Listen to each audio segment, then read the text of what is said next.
Hello and welcome to the Washington Times Politically Unstable. I'm Kelly Sadler, the commentary editor at the Washington Times. And today I am joined by the former governor of Wisconsin, Scott Walker. He's the president of Young America's Foundation and does a lot of work on college campuses, talking to conservatives, talking to liberals, talking to students to try to bring them into the conservative movement. And, knew Charlie Kirk, should I say, and worked jointly with Turning Point USA on these college campuses. Scott, I know that you have written several columns about Charlie Kirk's legacy. Can you just kind of tell our viewers and listeners kind of what Charlie Kirk meant to you, meant to the movement, and how your organization will be carrying on some of his work? Yeah, first off, thanks for having me on, and thanks for letting me publish my thoughts in the Washington Times. It's a great opportunity to share with folks. Like so many people, obviously been grieving over the last week or so. Charlie was one of a kind. On a very personal level, we had a connection. Charlie introduced me the very first time I spoke at CPAC many years ago as governor. He was the one who introduced me. He grew up in the Chicago area. He was very familiar with what was going on in Wisconsin. He was very passionate about our recall. And about a month ago, I saw him and Erica at the Cubs game when the Brewers and Cubs were playing at Wrigley Field. And I'd never had a chance to actually talk to his parents. They were there and obviously told them how proud they should be of their son. But Charlie's father reminded me that Turning Point itself actually started the night of our recall election, June 5th, 2012, and that Charlie and his dad had felt it really was a turning point. Little did they know it was far more than just a turning point in Wisconsin politics, that his engagement, his involvement, not only with that organization, which then grew into Turning Point Action, but with everything, with his podcast, with his radio program, with his TV broadcast, with just all the different opportunities to go viral on social media. He would have such an amazing impact. Both of our sons, Tonette and I, have two boys who are adults and married now. They're 31 and 30. And so our oldest, Matt's just a few months, probably about 8-9 months younger than Charlie. And they both did things with him. Alex actually worked for a while with Turning Point before he came back to Wisconsin to work on campaigns. Even my 86-year-old mother, the day that the tragic news happened, my mom had a little thing up by her calendar of all the shows. She loved watching Huckabee until Mike went off to Israel, and Charlie was one of those shows she liked to watch on TBN. So it really showed the span of the spectrum from young people to people my age to even my parents, or at least my mother, the impact that he had. And so for us, it was obviously very personal and devastating to hear this news. But I think in the movement as a whole, for all of us, Young America's Foundation, College Republicans, Young Republicans, Leadership Institute, all the groups that are on campus, I think sometimes in Washington, not just with youth-based organizations, but with conservative groups in general, people think that the masses see distinctions. They really don't. They see a larger movement. And so kids who were actively involved with our organization often went to AmeriFest down in Arizona with Turning Point. They clearly watched Charlie on podcasts. I think in the days since, I've seen that a lot of students are hurting. They're determined. They're not backing down. They're not backing away. But I don't think we can overlook the fact that for them, this is the closest many of this kids in this generation get to something like President Kennedy being shot or 9/11. This has really been devastating for them. And I think we've got to hunker down and really show them our love and our support as people grieve, and then together figure out how we move forward. Yeah. We learned today that Erica Kirk, Charlie's wife, is taking over Turning Point USA. She's going to be the CEO. She was unanimously confirmed by the board, and she gave a loving tribute shortly after his death, vowing that his work would continue and his legacy would continue. And I had the privilege of working with Charlie Kirk when I was at the White House, organizing a millennials event. And the conventional thought among Republicans at the time was the baby boomer generation is what's going to win us elections. We've kind of lost these millennials until they grow up, get married, have families, start paying taxes, and then and only then are they persuadable. But Charlie Kirk came in and said, no, you've got to go out on these college campuses. Yes, most of them are leftist havens. It is like walking into the lion's den, but these students, the youth, are hungry for a different perspective.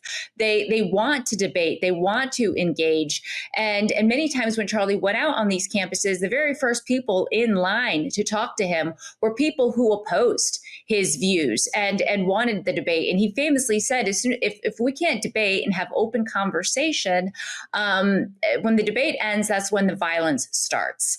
And that is so true. Scott, given your work on college campuses, I know that many conservative speakers have come and have security teams around them. A lot of them have been canceled. They've been scheduled to speak, but because of liberal outrage, in the college campuses not being able to secure their safety, they've canceled their appearances. Moving forward, what should college administrators do? Should they be actively working with your organization to bring more conservative speakers to college campuses and guarantee their safety, even though security costs might escalate? And are the kids on campuses hungry for this type of debate to continue? Well, they absolutely are. We saw it with Charlie. We've seen it with folks we've sponsored for years, like Ben Shapiro, Matt Walsh, Michael Knowles, Katie Pavlich, you name it. There's a real hunger out there to have real debate. Two of the things we've seen for years with this generation, this Gen Z generation, is that they want authentic exchanges and they want fairness. And we can't concede any territory. I think Charlie was right. Somebody was believing that so strongly.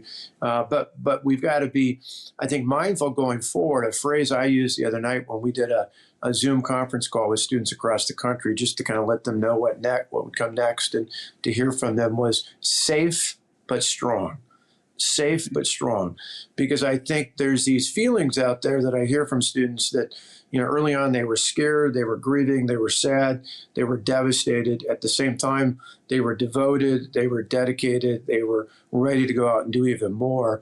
And so we need to show students, no matter who they're involved with, again, no matter what the group on the conservative side, that we're going to make sure they're safe, but that we can be strong again, that we can't back down. And to that end, one of the things we're doing is sending every college and university president or chancellor, whoever the leader is, every school in America, public and private alike, a contract asking them to commit to two things. One, they cannot use this tragedy as an excuse to not allow conservative voices on campus. As you mentioned, we've seen that before with any number of groups where we try to bring conservatives on, and either they outright block those voices or they put up these impossible barriers to doing that, and that can't happen. So we need to embrace real dialogue, real discussion across the ideological spectrum, meaning conservative, liberal, and everywhere in between. But secondly, equally if not more importantly, we need these college and university leaders to commit to making sure that students, speakers, and staff are safe at every public event on their campus. That we're committed to doing that as we've done in the past. We've looked over the years at our protocols. We, for some time, have not had outdoor events. Tragically, sadly, that's probably going to be the case for all of us in the movement. But we've had, with people like Shapiro and others, we've already had armed security, we've had metal detectors. We're probably going to have to expand that to others. But that shouldn't just solely fall on a group like Young America's Foundation or any of the others out there. This is something that every college leader, every president, chancellor, board chair should be committed to making sure that everyone on their campus is safe, be they a student, a speaker, or a staff member. And so we're going to ask them at a bare minimum to commit to those things. And where campuses can't do that, we'll provide the resources to make sure those students can be safe. I think at the same time, there's a hunger for more. So we're going to figure out ways not only to not back down, but to add more speakers this school year, because none of our speakers, even though many of them, like the students, are concerned about safety, even this week, we upped the ante. We put more security on campuses where we had speakers already scheduled, and none of them backed down. None of the students backed away from doing that. I think that's a really important sign, but we owe it to the students to show that they can be safe and strong at the same time. One of Charlie Kirk's, just to show how impactful he was, the event that we had at the White House was in 2018. He promised that he would build the movement, that the youth would show up and vote, and he would build this coalition. And, talking to a young guy with these aspirations, we were like, all right, let's see. In politics, a lot of people make big promises and don't deliver on anything. Well, I think in 2024 is when we saw the impact that Charlie Kirk had, especially amongst young men. President Trump won the youth vote, and amongst young men, Charlie Kirk basically, there was a 44-point gain toward Republicans among young men. And then there was another study that came out a few weeks ago. It was a poll by NBC News, and this speaks to Charlie's faith. Not only was he politically active, but his faith was very important to him, his Christianity and spreading the word of God. And it was a poll of Gen Z. Of those young men who voted for President Trump, at the top of their list of what they prioritized was to have a family, was to have children, was to get married. And then having a fulfilling job was a little lower on the list. For young women who voted for Kamala Harris, the top of their list was a fulfilling career. Way at the bottom did they prioritize children and marriage and building a traditional family, which is very dispiriting. But at the same time, for young men to be prioritizing family, faith, it was a revolution, and it was one of which Charlie Kirk, through his example, really did, I believe, bring about. Yeah, I think there's no doubt about it. He led the way in that regard. Again, it's important to talk about things, but it's more important to model them. And that was one of the great things he did. Again, even beyond just talking about his faith, he talked about Christ. I mean, he talked specifically about his relationship with Jesus. Again, it's one of the few, if only, comforting things in this tragedy the last week was knowing of his faith, knowing of his commitment, knowing that he is in the arms in heaven of Christ right now with our Heavenly Father. And that is, I think, something that people said, hey, this isn't just, I think up until then, there, particularly amongst younger people, millennials and Gen Z, a little bit of cynicism about, do people in politics just invoke religion, to get votes? No, he talked about it. He talked about the impact. He talked about what it meant for his life. He talked about how it brought him and Erica together. And then I think modeled it, not only with Erica, but with their children. Encourage others to do the same. Said you don't have to concede one or the other. You can still be involved. You can have a life. You can have a career. But the top of your list should be being a spouse and a parent. And I think those images have been interesting to watch. There's all sorts of, again, one of the things he'd love out of this tragedy was there's a whole wave of millions of people, particularly young people, who've never or only glimpsed at maybe some of those exchanges he's had in the past, that are watching the engagements he's had on campus or at Oxford or elsewhere. But I think the most important thing has been the images of he and Erica and the kids. Again, just a great reminder that a great tribute is not only continue his legacy in terms of the conservative cause, specifically with young people, but across the board, but also to say, one of the great ways to honor a life well lived is to try and model that in the things that young people do. Get married, have kids, pursue your career as well, but make those your top priorities, your faith, your family, your friends, and the freedom that we hold so dear in this country.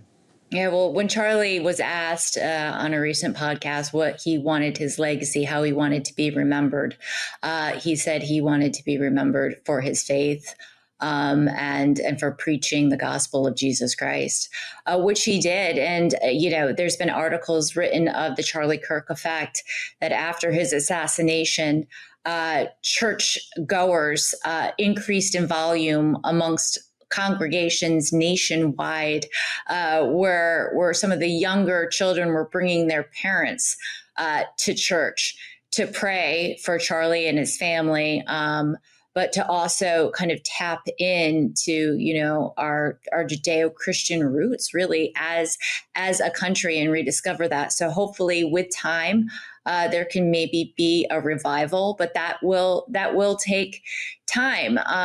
So, concluding, moving forward, this is such a contentious time. There's so many people who are spewing vile online, celebrating his assassination. Jimmy Kimmel, most recently, was canceled from late night TV after kind of smearing MAGA Republicans, calling us the ones that led to Charlie Kirk's assassination. There's just so much misinformation out there. People taking his words out of context, misrepresenting them. It seems like sympathizing with the assassin, not Charlie or his family. How do we as a country move forward? Because I don't know if unity will come until Democrats stop calling their political opponents fascists, Nazi, Hitler. And we're still seeing a lot of that online. Yeah, and sadly, I can recall quite a bit of that, particularly the early days when they went after me. Still remember the images, the signs with the Hitler mustache and all those same terms. And that's really, obviously even above and beyond just this circumstance, troubling, because there's no comparison when you think of the horrific evils that someone like Adolf Hitler and those associated with them in Nazi Germany involved. I mean, there's just night and day comparison, no matter how much you disagree with somebody. I just think that's dangerous. You can have passionate debates in America. You can be frustrated with where people take it. And certainly, Lord knows, there's plenty of people on the left that I just passionately disagree with. But I do think you're right. It's dangerous. They can do it in America. It's unfortunate, but they can do it under the First Amendment. But as we've seen this week, there are consequences of that, not necessarily with the government cracking down, but so many employers who, regardless of whether they were conservative or not, said, these just don't fit with our principles. This is not what we expect out of people who work in our business, organization, or college in some case. And that's been heartening to see that people said, no. Now, where credit should be given, and I don't ever agree politically with Gavin Newsom, but he came right out immediately. He's one of those examples. As frustrated as I am with others, I should, point credit where credit's due. In this case, immediately came out. And I think part of that is because he had Charlie on his podcast. He actually saw there was a real human being there. He could relate to that and talked about how horrible and devastating that was. We need to have more exchanges like that. We need to have a better understanding like that. And we need to call out people who are on the fringes saying these horrible, awful things in hopes that employers will say, hey, that doesn't represent my values, regardless of where you stand politically. And I think we're going to see more of that, but we can't be afraid. I believe in many of these instances, some of the things I just saw at one of the campuses in my home state of Wisconsin, some of the horrible things they did over a tribute that some students had chalked on the ground, some of the things that they wrote. And I said, besides calling that out, we need to be mindful that that's intentional. That's not just lashing out against Charlie Kirk. That's trying to intimidate students on our campuses. And again, we need to keep them safe, but we need to prop them up and support them and say, no, we're not going to be intimidated. We're not going to back down. We're going to be rational. We're going to be reasonable. We're going to use the model that Charlie and others have done, and that is have dialogue, listen to people oppose you, give them a chance to be heard, but then don't be afraid to point out where you think they're wrong and an error on those issues. And that's what America's all about. We should be able to have those sorts of debates, but in a way that is civil and just and doesn't put our fellow Americans' life or even their health at risk. All right. Well, Governor Scott Walker, thank you so much for sharing your insights and your work with Charlie Kirk. Good luck moving forward, forging ahead with Young America's Foundation. Your work is so important. And, as is spreading the gospel and letting these college students hear the conservative point of view is so important, and helping with their safety and security, especially with those speakers, is also essential work. So thank you so much. Thank you.